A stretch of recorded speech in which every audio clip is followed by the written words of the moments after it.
Hello again, my friends, and you are my friends, and welcome to Talking Wrestling. That's right, we've got boxing on the platform, F1 on the platform, cricket on the platform. So when this man, who will be my co-host, came to me with the idea, I was like, okay, yeah, fine. Let's see if we can't make something work and take it out and see what the great people that watch our shows think of it. So here it is, Talking Wrestling. I'm going to get a disclaimer straight off the bat. I've not really been a full-time wrestling fan for many years now. Used to be a big-time wrestling fan. Got away from it a little bit. Do check in from time to time, particularly around WrestleMania season, as obviously it's coming up. But nothing too major. But yes, that's disclaimer. So if you test me on some of the more modern stuff, I might not be as hot as I am around the Attitude Era and that type of time. Right. Here he is, the guy that came to me with the idea. Let's see what he's going to say for himself. You can blame him. I often do. It's over.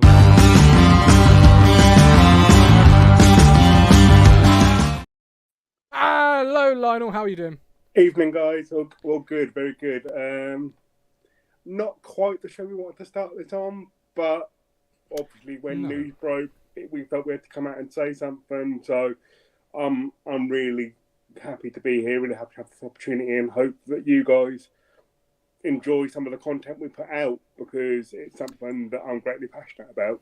Well, this is it, absolutely, and obviously it wasn't. We were talking about the wrestling show, what it could be, what it couldn't be, etc. And we obviously were looking at not putting something out, in all fairness, until after WrestleMania. Ben here having another show in April. Well, we're planning afterwards.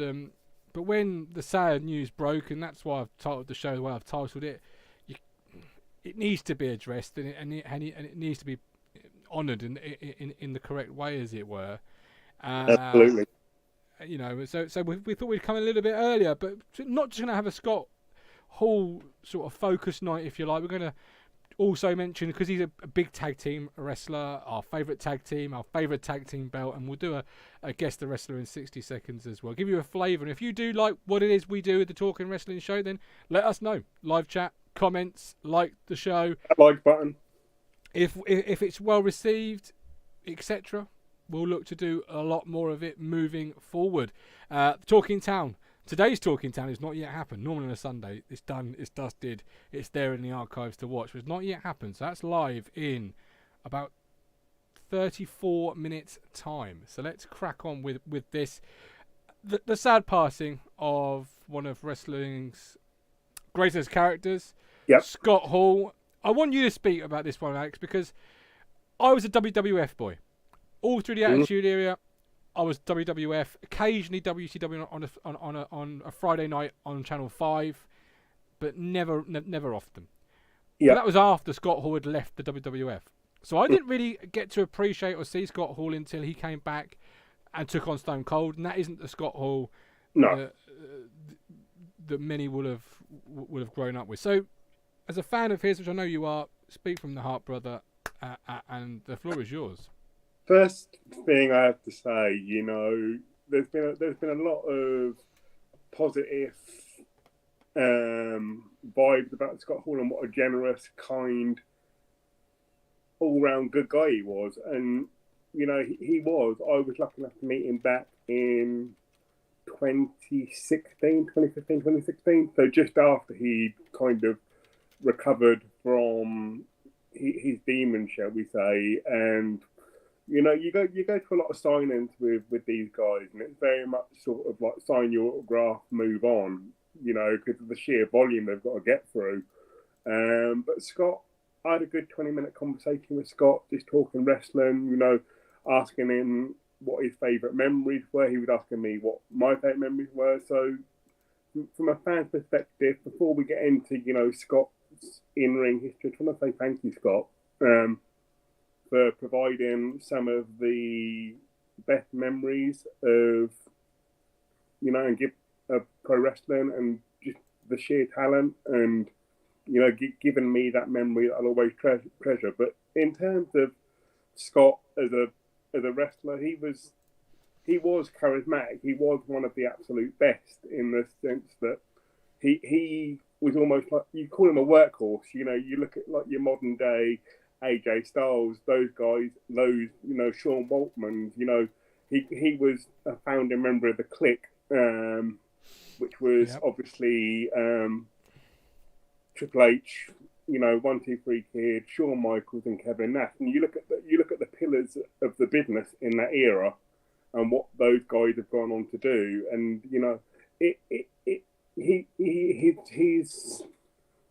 his impact on this business can't be underestimated. And I think, you know, a lot of people will remember Scott for his demons and his bad times, and I want to get away with that because if you look at some of his greatest matches, like that, he was an essential part of one of the best ladder matches of all time. With Michael at WrestleMania. Seen that match many times. Fantastic. You know, and just how well that was put together, and you know, you could honestly say that he's was part of the biggest angles in pro wrestling, which I'm currently got. You know, since probably the news of his passing. Very much like you, Mark. And I remember I remember Razor more than Scott because, you know, you only had over here. At that time, yeah, you only had you had WWF on Sky, and all you had was WCW on TNT for an hour on a Friday night after Cartoon Network went off, and then you had in the 2000s WCW Worldwide, which was sort of, you know, at the dying end of WCW. So I hadn't actually ever watched the end. I'd seen bits of it. You know, we'd all seen the iconic promo that I was watching last night when he first comes into WCW, and he teases the fact that, you know, there's going to be a takeover. We've all seen the classic promo from Bash at the Beach '96. You know, when it's him, Nash, and obviously Hogan is revealed as the third guy. But you look at that first early couple of months, it was obviously Scott and Kevin before they revealed the third guy. And, you know, and Kevin Nash, bless him, hadn't at that point really wasn't known as a great talker. So it was Scott that carried that, you know, the. He still isn't known as a great talker, is he, Kevin Nash? He's a better talker now, but this was it.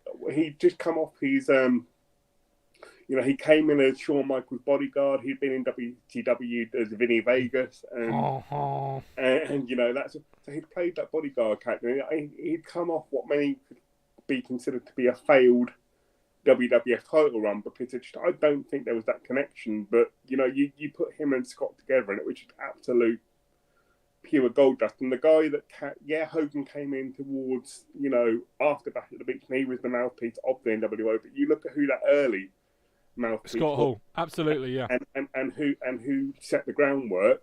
It was Scott Hall, and I don't think that the NWO would have worked had Scott Hall not been there. You know, had it been someone that maybe wasn't as charismatic or as interesting or as technically gifted as Scott Hall was. And absolutely. You know, my kind of funny memory of Scott was like I walked into it was like a sign in it was taking pictures with him.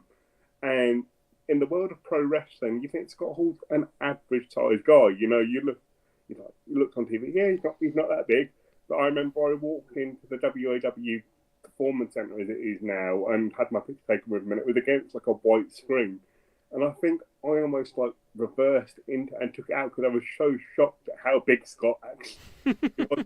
Like I say, you know, if you look at those early years, I'm just going through that now, but my founding memory of Scott was just how generous, how kind, you know, and it's been the outpouring of like on social media, just what a great guy Scott was.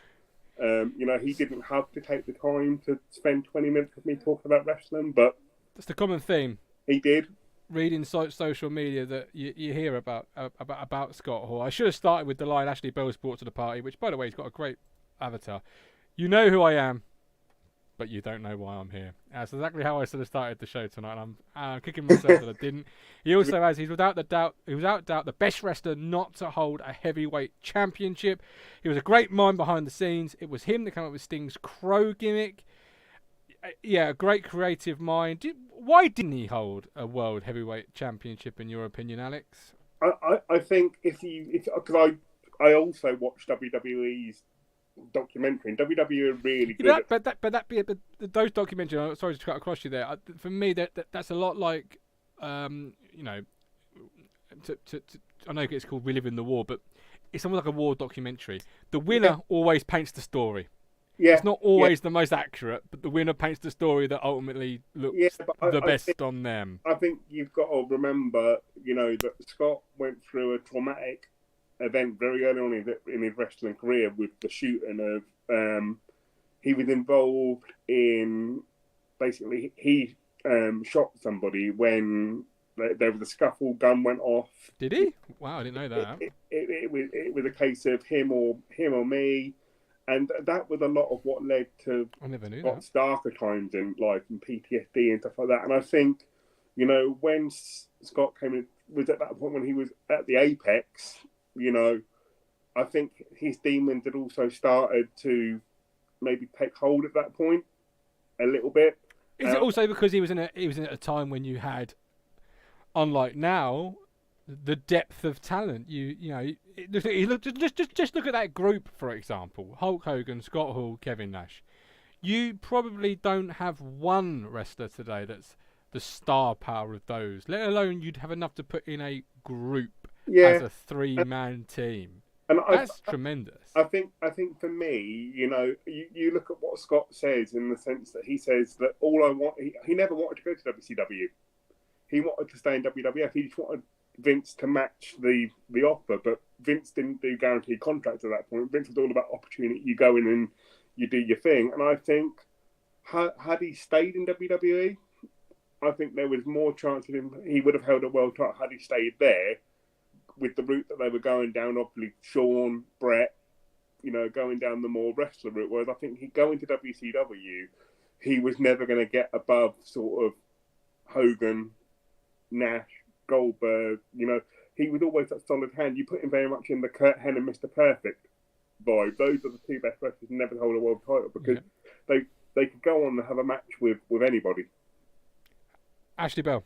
He said he never needed a title, and all it was to him was a prop that just made his travel bag 15 pounds heavier. What's your favourite match, Alex, of Scott Hall's? And people at home, let me know your favourite match of Scott Hall's. I would have to say it was going to be boring, but the WrestleMania 10 ladder match. With Shawn Michaels, yeah. I think with Shawn Michaels. I think that were just two amazing talents that were going out to knock it out of the park, and they did it. Yeah. I agree with that. Yeah, it's a match I've watched a couple of times now. I'll probably have to go watch again. Tremendous stuff. Really set the bar for what ladder matches should be. And of course, it did set the bar. Because back then you've got, in the 2000s, the Hardy Boys, I believe from memory, crediting that match as one of their inspirations. So it had a long-lasting impact on the wrestling business. And you've almost got to wonder what the backlot ball at WrestleMania 12 would have been because the original plan was that was going to be Scott and Goldust. Not the only reason that wasn't is because Scott got himself a wellness violation for into WCW. So you got to wonder what that would have been had it been Scott and Dustin rather than I like that match. I think Goldust and Piper did well, but that would have been so much better with Scott in it. Yeah. Did you see, I imagine you did, the WWE's video package to Scott Hall? What did you think of that one?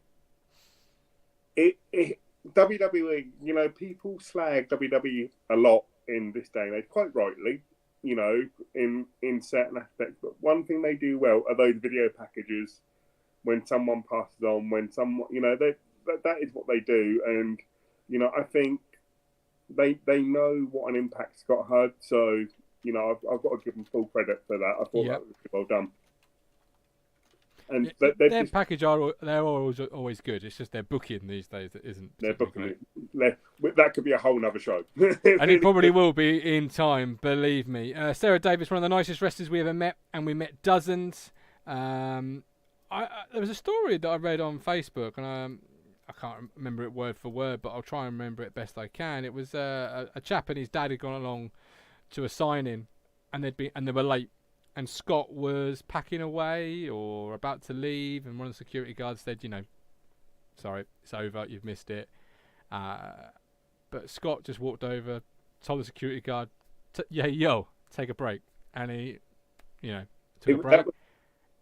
It was very much like that with me, in the sense that, you did your signing with him, and he was packed out, and he made that effort. But I caught him towards the end of it, and I sort of went back over and said, just to say again, thank you for providing some of the greatest memories of my childhood. And he just, it was like talking to a friend. It really was. He didn't make it seem like he got a run off, or he was just.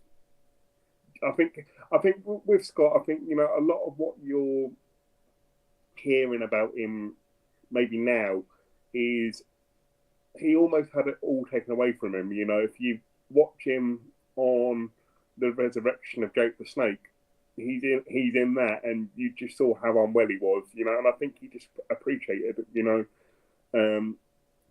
what having that second chance. But I also think I saw a post by Ricky Knight, Paige's dad. Yeah. And he summed something up quite well. I think the only person that didn't know what a good guy Scott Hall was Scott Hall himself. Sadly, mostly always the way, sometimes. We've got Ben Moore. I remember Scott in his later years when he wasn't wrestling as much. Scott had a good feud when he was at TNA with Jeff Jarrett in 2008, he believes, from memory. Ashley Bell versus X-Pac, then known as 1, 2, 3, on the first ever Monday Night Raw. Yep. Mark Waltz. Scott and Ric Flair were a good mix, and Alfie Gold's being AEW is the place to be these days. Unreal company. I'm sure we'll get into that if we do more of these. I'm sure we will do. Some of their stuff's really good. Some of their stuff we'll unpack as we go. But Scott was a great tag team wrestler. So, hang on, Sarah Davis. We waited for hours after a show at Wembley, and Scott was the first one out to see us, followed by Bret Hart, Owen Hart, Undertaker, 1, 2, 3 Kid, and Davey Boy Smith. Unbelievable night meeting them all. That sounds great, Sarah. Thoroughly great. Was that Sarah? If that's SummerSlam '92, I'm very, very, very jealous. If that's the show I think it is, I'm jealous. I think it must be. It must be. It absolutely must be. Particularly, yeah. Well, it must be, yeah. Okay, so tag team. Who's your favourite tag team then, my man? I'm going to go... I don't know if you would have seen this, looking at when you came into wrestling, but favourite tag team, Davey Boy Smith and Owen Hart. Yeah. Why are they your favourite tag team then? I think they were just everything that a good tag team should be. You've got Bulldog providing the power. You've got one of the greatest technical wrestlers in Owen.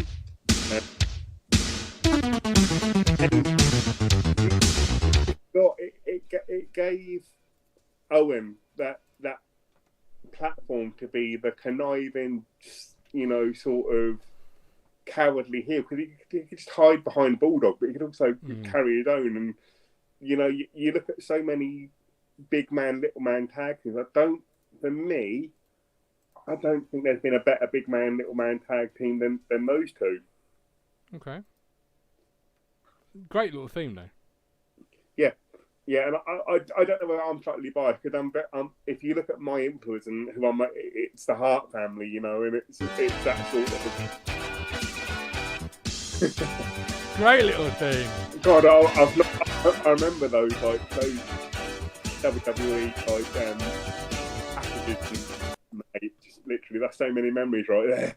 Absolutely, love that team. All right, my favourite tag team of all time. It's probably one that is quite easy to guess.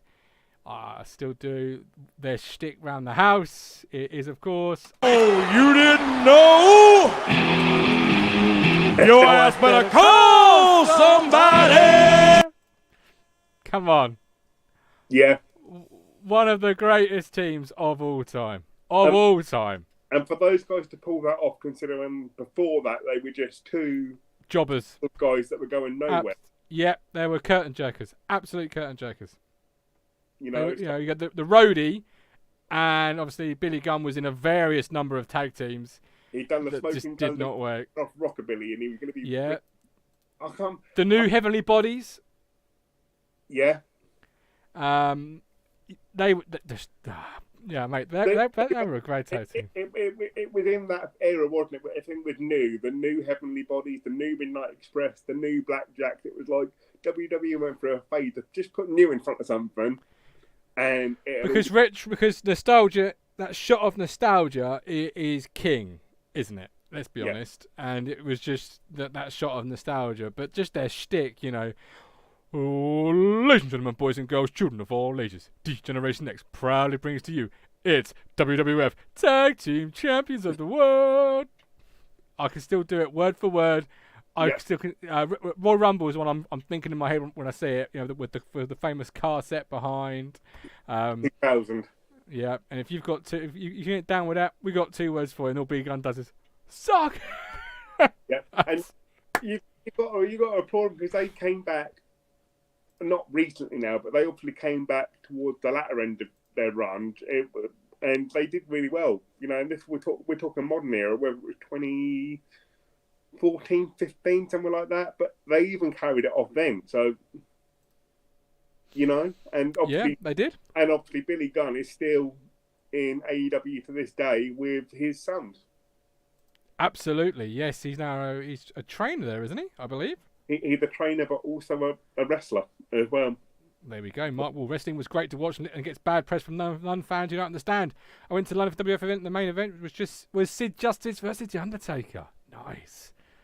Bret Hart was the best technical wrestler for me, followed by Owen, but the Rockers were always my faves. Ben Moore's favourite tag team was Motor City Machine Guns from TNA or the Hardy Boys. Look, if you've ever washed your hands and there's no paper or dry stuff to dry your hands, you just do the Hardy Boys. You see the Jeff Hardy clip. By the way, recently, Jeff Hardy debuted on AEW. His brother's getting beaten down in the ring. He stops to dance. What's going on? I've got to get my shit in. Shit like that drives me up the wall. It's like, we all know it's fake, but let's treat it like it's not. If your brother's getting his ass beaten, you are not standing on the entrance ramp dancing and gyrating to a bit of music. I just want to go back to a point that someone made in the chat earlier on about, you know, people not understanding about pro wrestling. And, you know, we all know that pro wrestling is safe. Everybody knows that, all right? Mm. But, you know, there is that thing, and I hate it because it's like, you don't see me getting on a Doris down the road because, like, she watches EastEnders or Coronation Street. No. Let us have our thing. Well, I saw a good post the other day, and I can't for the life of me remember it again word for word, but it's something like Tom Brady is entering the NFL after so-and-so age. At this age, we'd lost this wrestler. Like, it might be fake, but they put their bodies through hell. They absolutely do, and you've got to think about you've got to be a good sportsman or athlete, shall we say? But you've also got to be a good charismatic personality. A showman. Yeah, and it's very rare you get the two. You look at like people like talking about, you know, Billy Gunn. You look at people like Bart Gunn, for example. Amazing technical wrestler, but just hasn't got the personality. Where Bart thrived with Japan, where they still appreciate Bart Gunn, man. Bart Gunn. He was done by the Brawl for All. That killed his career, man. Absolutely killed it dead, and then Butterbean knocking him into the fucking 12th dimension. Absolutely knocked him sideways. What a great thing. Metal Jace, Legion of Doom, Stuart Vineyard, Legion of Doom, or Bushwhackers, Ashley Bell, the New Age Outlaws were integral to getting the Shield over when they came in. Predetermined, I would say, not fake. Good spot on, Ashley Bell. Absolutely, Alex. My niece is nuts about it and applied for an apprenticeship in WWE as a journalist. Wow. Did anyone watch the Louis Theroux documentary on wrestling? I did. Is that the one? Was that the documentary where we've got? It's a WCW one. Yeah, I think I've seen. Yes, I have seen it actually. You're absolutely right. Right. Before we come on to guess the wrestler in 60 seconds or less, your favourite tag team title across the ages, then, my friend. It's got to be again. It's the classic rectangular world tag from the early 90s to like mid. Yeah, that's the one. This is the one. That's this is the one, isn't it? This is the one. Yeah, absolutely. That this is a killer. beautiful belt. But I think that just proves that wrestling to a certain degree is subjective. Because I think if you bought someone that came in now, you know, they would say that their belts are the same thing. But my favourite singles title is the Winged Eagle. So, well, we'll go through all of them, I'm sure, throughout the course of talking wrestling. If obviously the people at home are receptive as the people in the chat so far have been to what we were doing here. But yeah, I think it's about the times you most resonate as a fan, isn't it? And for me, it was this. I mean, this is also my favourite, but I brought another one to the party just for the sake of content, I guess. But yeah, this is mine, just because obviously, you know, New Age Outlaws, my favourite tag team of all time. This is their belt for me. I see that belt, I think of that team, no others. Maybe Edge and Christian when they were just starting their run together. You know, earlier titles will mean other things. Later titles mean alternate things to other people. But this is the belt. I mean, the world title version of this era's set of belts is my favourite. With Austin and Rock. And I mean, like the one they've got these days is spinny crap. Fucking get it in the bin. That is the Winged Eagle belt.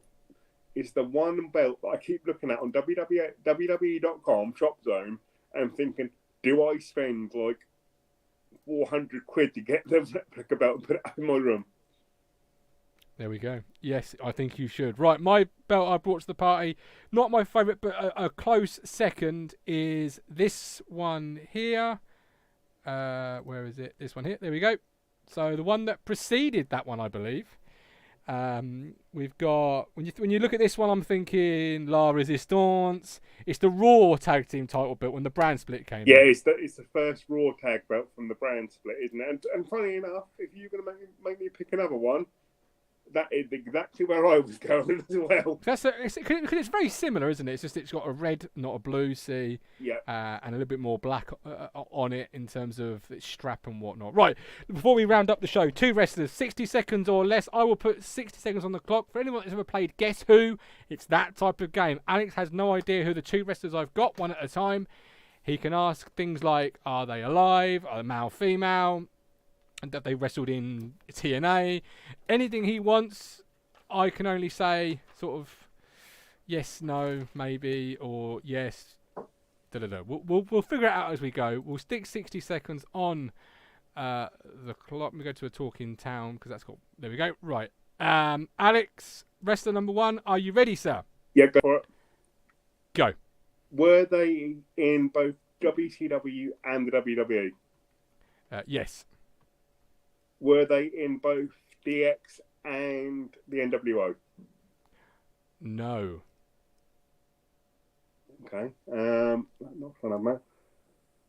Were they an NWO member? No. And they weren't in WCW either. My mistake. They weren't in WCW either. No. God. Are they still active now? No.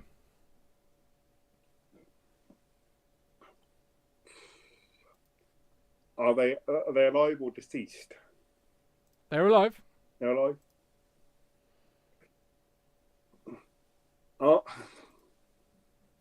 Do they now perform in movies? No. Okay.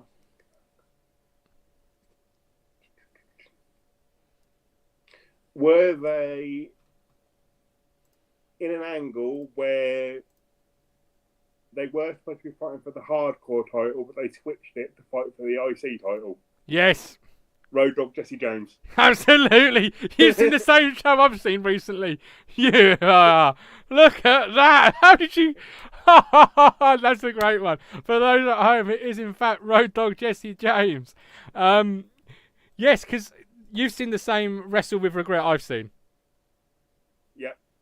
Where it was Billy Gunn going for IC, then suddenly went for the hardcore, and then... Yeah, good shout. It just looked really wrong with Billy in the hardcore division. And he didn't like it himself either, so... No. Right, second wrestler. 1-0, well done. Right, here we go. Are you ready, sir? Yep. 3, 2, 1, go.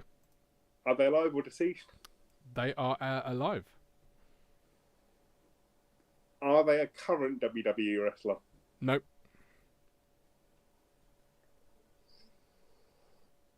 I could go to say Billy Gunn now, but that'd be too obvious.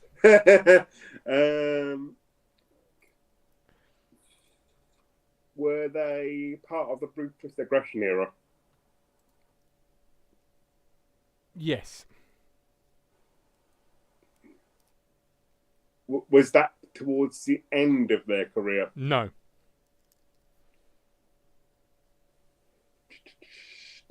Did they debut against Kurt Angle? I don't know. I don't know. No, right, that doesn't. If you'd said yes, that was going to... Who would you have said if I'd said yes? Cena. It's not Cena. Not Cena. Or Daniel Puder. Are they now part of AEW? AEW. No. They're still wrestling now. They were part of the ruthless aggression era. God, this is harder. I haven't got a clue who it is. How long have we got? You got 36 seconds.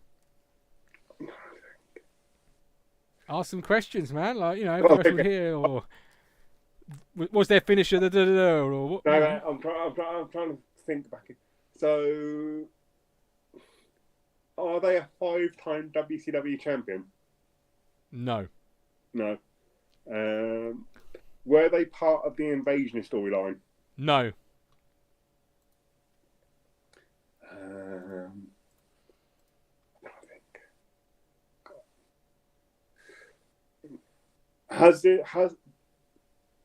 Is this wrestler well known for a bad showing against The Undertaker at a Saudi Arabia show? Don't believe so. Okay, not this way.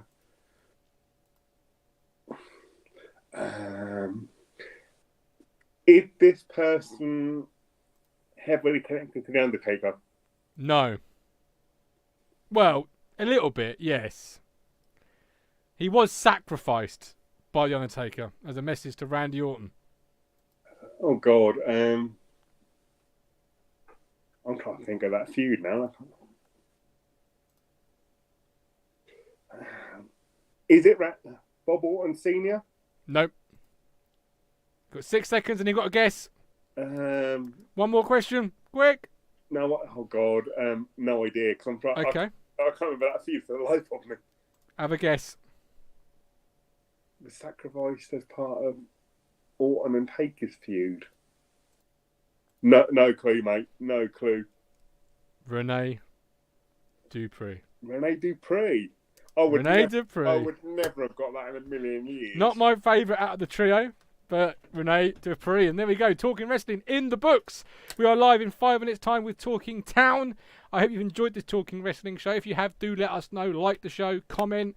If you do like it, if it is something you want on the platform, then please let us know, and we will do more of these. But you know, without your support, there's little opportunity for us to do it. So without your support, we can't. Alex, anything else before we leave? I'm just trying to find one particular quote, and I think this is going to be a good quote down now. I sent it to you the other day. Bear with me for 1 second. Okay. Well, once you found it, shout, and I'll put you on the main solo, and then you can lead us out. Hang